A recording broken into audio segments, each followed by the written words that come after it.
Ke informasi selanjutnya, pemirsa, Kejaksaan Agung menyita uang tunai senilai 11,8 triliun rupiah yang diserahkan 5 terdakwa korporasi dalam Wilmar Group terkait kasus korupsi ekspor CPO. Dalam konferensi pers yang digelar siang tadi, Kejaksaan Agung memperlihatkan gunungan uang yang diduga hasil korupsi pemberian fasilitas crude palm oil atau CPO dan turunannya sebesar lebih dari 11,8 triliun rupiah. Setelah disita penyidik, hasil kerugian negara yang dikembalikan oleh para terdakwa korporasi Wilmar Group ini dimasukkan ke rekening penampungan Jampitsus. Uang yang ada di hadapan kita merupakan bentuk pengembalian kerugian keuangan negara yang dilakukan dalam tahap penuntutan, ya. Oleh karenanya, karena perkara ini belum berkekuatan hukum tetap, maka kami melakukan penyitaan terhadap uang yang dikembalikan dimaksud. Dan pada kesempatan ini tentu kami memaknai bahwa ini bentuk kesadaran yang diberikan oleh korporasi dan bentuk kerjasama karena ada kesadaran untuk pengembalian kerugian keuangan negara itu. Dan tentu kami juga mengapresiasi dan menghormati serta menghargai atas apa yang menjadi sikap dari korporasi dimaksud. Dan kita harapkan tentu dengan upaya-upaya pengembalian ini juga akan menjadi contoh bagi korporasi yang lain atau bagi pihak-pihak yang lain yang sedang berperkara, bahwa sebagaimana kami maksudkan, upaya-upaya penegakan hukum yang represif harus sebanding, linear, sejalan dengan upaya-upaya pengembalian kerugian keuangan negara dalam rangka pemulihan. Uang tunai 11,8 triliun rupiah yang disita disebut-sebut sebagai sitaan dengan jumlah terbesar sepanjang sejarah penanganan korupsi oleh Kejaksaan Agung. Bisa untuk apa saja uang dengan jumlah fantastis tersebut dalam mendukung program pemerintah? Kita simak informasi lengkapnya.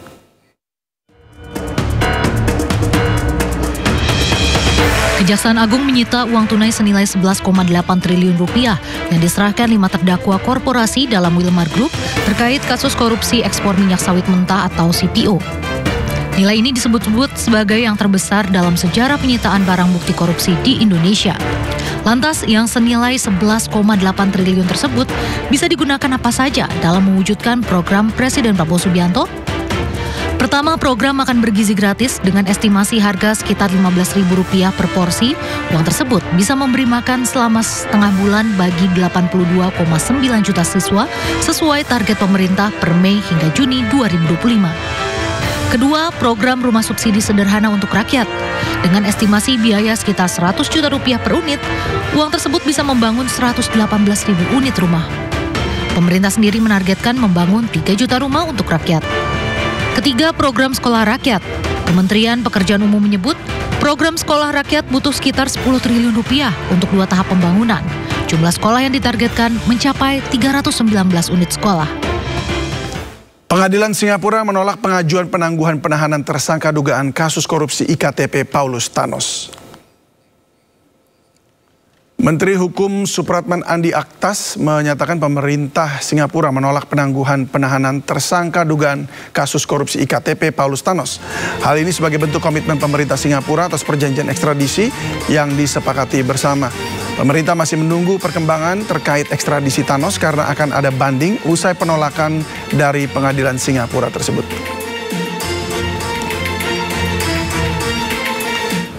Kemarin tanggal 16 kami di Kementerian Hukum, saya didampingi oleh Pak Dirjen AHU dan juga staf khusus Menteri telah menerima pemberitahuan dari otoritas pusat di Singapura terkait dengan keputusan pengadilan Singapura terkait dengan permohonan penangguhan penahanan dengan jaminan atau yang kita kenal dengan istilah provisional arrest. Dan permohonan yang bersangkutan PT itu ditolak. Karena itu kita tinggal menunggu, prosesnya masih akan panjang. Kementerian Hukum sebagai otoritas pusat terus berkoordinasi dengan baik KPK, kemudian Mabes Polri lewat Divisi Hubungan Internasional dan juga Kejaksaan Agung terus melakukan komunikasi, karena nanti tanggal 23 sampai dengan tanggal 25 Juni ini akan dilakukan pemeriksaan terkait dengan pokok perkara, yakni apakah permintaan ekstradisi kita itu akan dikabulkan atau ditolak. Ya. Setelah itu, ini prosesnya masih panjang, teman-teman semua, karena setelah keputusan kalau ternyata nanti dinyatakan permohonan ekstradisi kita diterima, masing-masing pihak, baik kita sebagai pemohon maupun yang bersangkutan masih memungkinkan untuk mengajukan upaya banding sekali. Dan karena itu kita tunggu, ya. Tetapi sampai dengan saat ini yang bersangkutan PT belum menyatakan kesediaannya secara sukarela untuk diekstradisi ke Indonesia.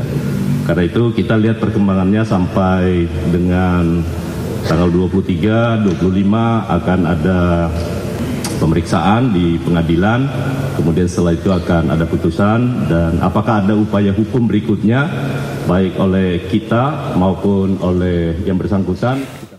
Kita kembali ke informasi mengenai Gunung Lewotobi laki-laki di Flores Timur, Nusa Tenggara Timur yang dikabarkan kembali meletus. Terdengar suara dentuman kuat disertai hujan batu dan pasir.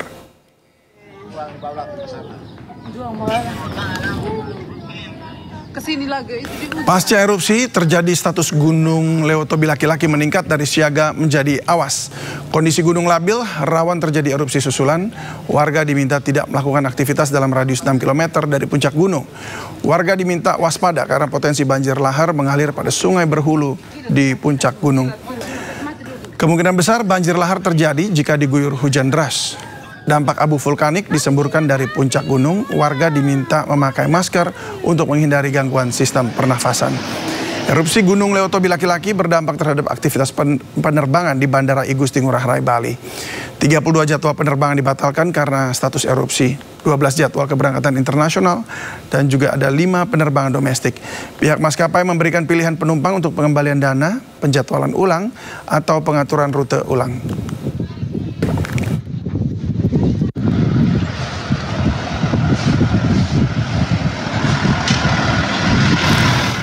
Dan untuk mengetahui perkembangan terkini di kawasan Gunung Lewotobi, kita terhubung dengan Freddy Muat Aeng, Kepala Pelaksanaan BPBD Flores Timur. Selamat sore Pak Freddy.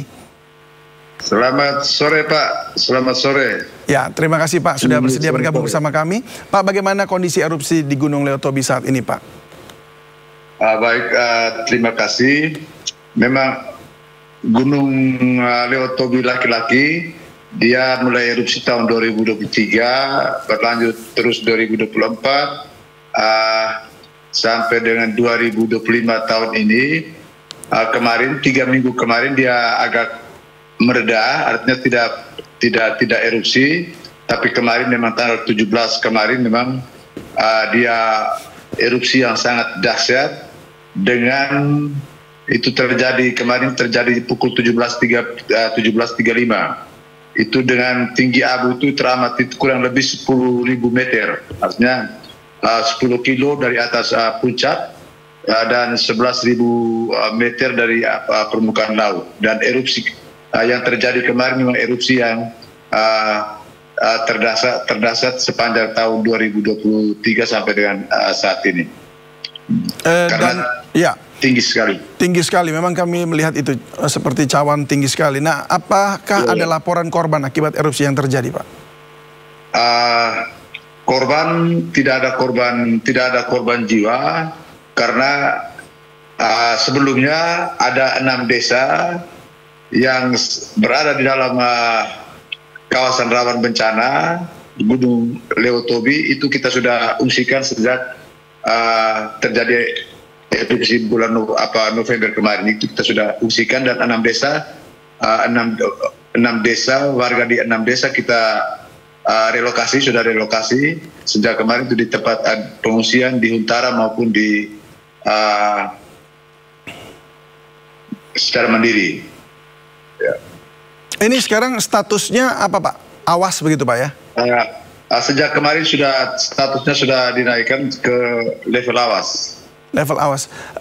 Apakah sejauh ini pantauan dari pihak PVMBG atau ini ada laporan baru gitu Pak mengenai potensi terjadi kembali erupsi?